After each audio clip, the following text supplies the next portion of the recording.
400 million live viewers, 220 visitors, 145 goals scored, 64 matches, 32 teams, 9 cities, 6 continents, 1 cup, 1 winner. One goal: education for all.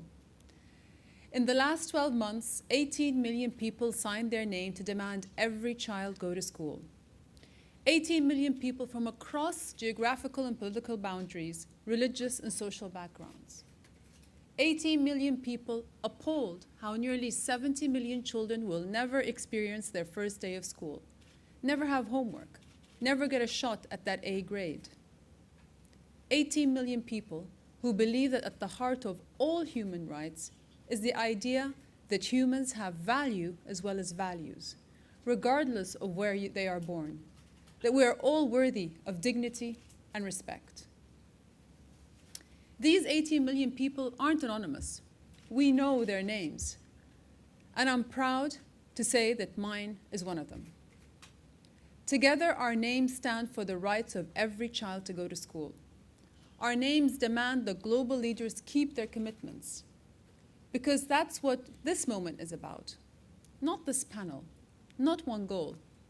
This is about you, the experts, policymakers, and politicians, the men and women who represent us and shape our collective future. This is about you laying the foundation of our future on quality education for all. Because education doesn't just beat poverty, it beats disease, it beats inequality. And for girls, education is nothing less than a lifesaver from stigmatism, insecurity, and violence. It's the issue that cuts across all others: hunger and health, stability and inequality. It's the issue that can restore justice, social and economic. It's the issue of our generation. And it costs only $16 billion. Only $16 billion a year to put every child in low-income countries into school. That's it. To spark one of the most radical transformations of the human race, an act that would bring untold and uncountable benefits for decades to come, costs less than a tax rebate for Wall Street this year.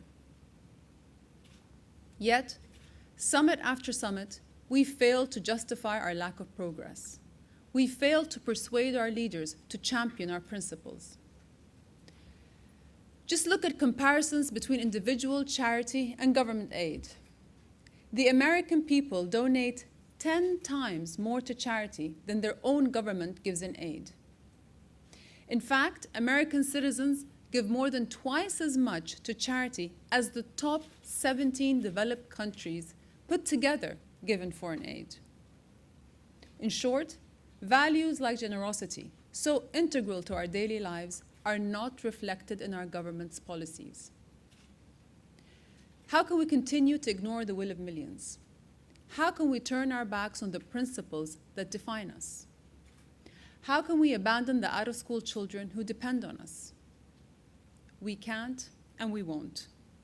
Because in this renewed spirit of our age, I have one goal: to advocate that every child receives a quality education.